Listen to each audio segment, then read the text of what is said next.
I think about that tweet that is like, I envy people that with no critical thinking skills. Y'all seem so happy, and that that's so is true. true. No, I have this motto that I will say this, I came up with it in like Fact check her, guys. I've looked already. That's crazy. Because this is the thing that I say to people. Like I made this up, guys. So anyway, when I was in maybe middle school or high school, this was my motto: don't stress, think less. Because I had like a lot of anxiety, I think, around like things. I would overthink a lot of things. So that motto really helped me out. I was like, you know what? It's not that big of a deal. Just shut your brain off for a little bit. And in the grand scheme of things, it's not that big of a deal. And that's how I got a little better at being like overthinky and like, Yeah, like just coping skills. Yeah, I think so.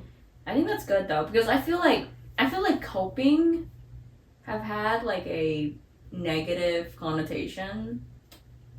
You think? Sometimes I think it's a like coping mechanism. Like I feel like sometimes it's used as like a derogatory like right term. like you're an alcoholic. Like, this is deep, but like you're an alcoholic because that's a coping mechanism, or like you. Some people is referring to if you're kind of like you shut down and that's a coping mechanism.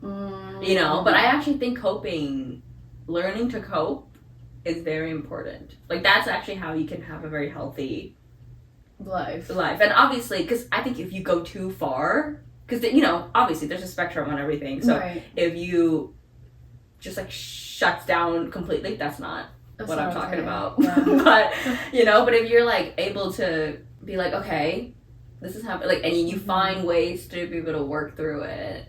Yeah. Because we all got little quirks, you know. Speaking of, I found this out like a year ago because I was at work. I was interning for a firm, and they had this like day where they're like, oh, like mental health awareness month or something. And they were saying, oh, these are the exercises to help when you're feeling anxious. And I was sitting there. I'm not an anxious person, like at all. Like, not to flex, but like I'm like not just not. When you say not to flex, my mind palace is so strong, flexing. Guys. There she goes again. I don't know what she's talking about. I don't know. Mind palace? Okay. But I had a friend. She was a co-intern there as well, and we were talking because after the whole like seminar, we were talking, and I was because they were going through like all the breathing exercise and then grounding exercising, and I literally was just sitting there like I couldn't relate. So I was talking to her after. I was like, oh, like I thought about it. Like I don't think I ever will say it in a way of like, well, so that's for you. Like I don't say it like that, obviously. Like I'm trying to understand, right? And so I'm like, oh, like I actually don't think I'm an anxious person because I don't think I've ever had to like do breathing exercises or there's a very small like time in my life, maybe for like 2-3 months, and I went to therapy for it because it was like a very weird, like I just never felt it. But other than that, like I've never. And then she's like, "That's crazy," because I just said like, "Oh, I don't think I'm a really anxious person." She's like, she just looked at me, no explanation. She's like, "That's crazy." I think that would be my response too.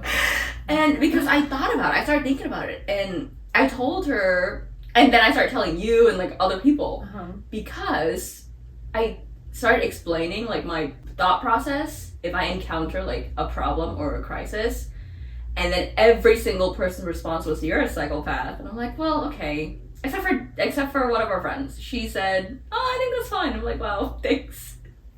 Because I said the way that I think is if there's a problem, I think about what I'm feeling. Like I identify the feelings, and then I categorize them. Is this a helpful feeling? Is this an unhelpful feeling? And if they're unhelpful, I just put them to the side.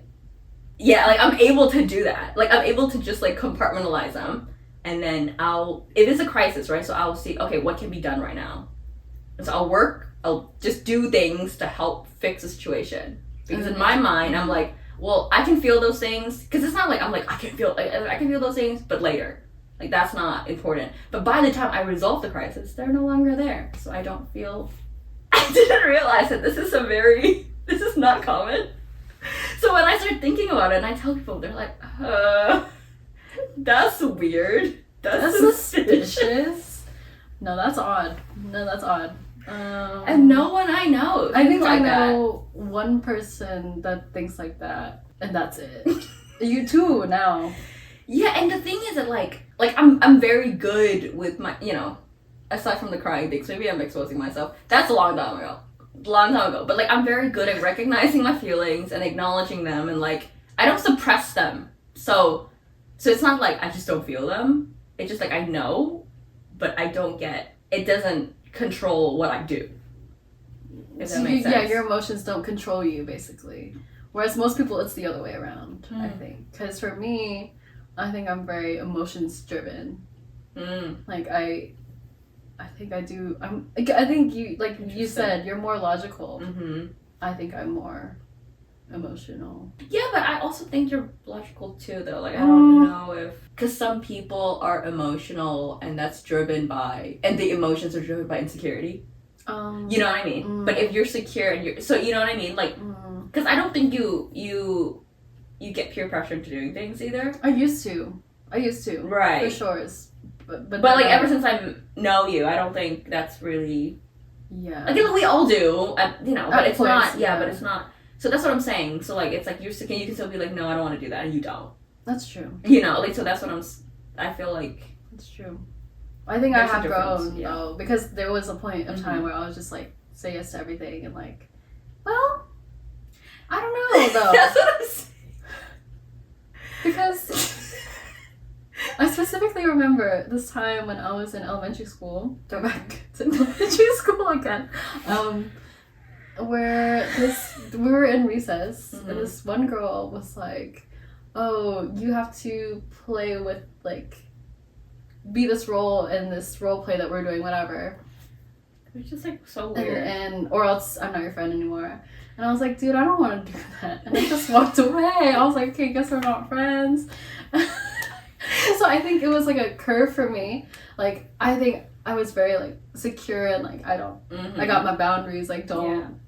Yeah, I'm just not gonna do it if I don't want to do it, right? But then I think there was a dip when I met my ex, where I was just like super insecure, super like people pleasy, and like wanting to do all these things to like make people like me, I guess. Yeah. And then I grew out of that because I was like, okay, that's so tiring. Yeah. Do you think that you have like a pretty, like your family was like healthy relationships and stuff like that? So that's probably why you have a baseline, like a secure self, and then not until later when other factors were involved that like it made you. Flop. Yeah, I think so. I definitely flopped. Yeah. That was my flop era for sure. Everybody goes through a flop era, and if you haven't, just wait, it's coming. That's true. Yeah, because to grow, you need to fall. And go through. What does Simone Biles' husband say? You grow through what you go through. Yes.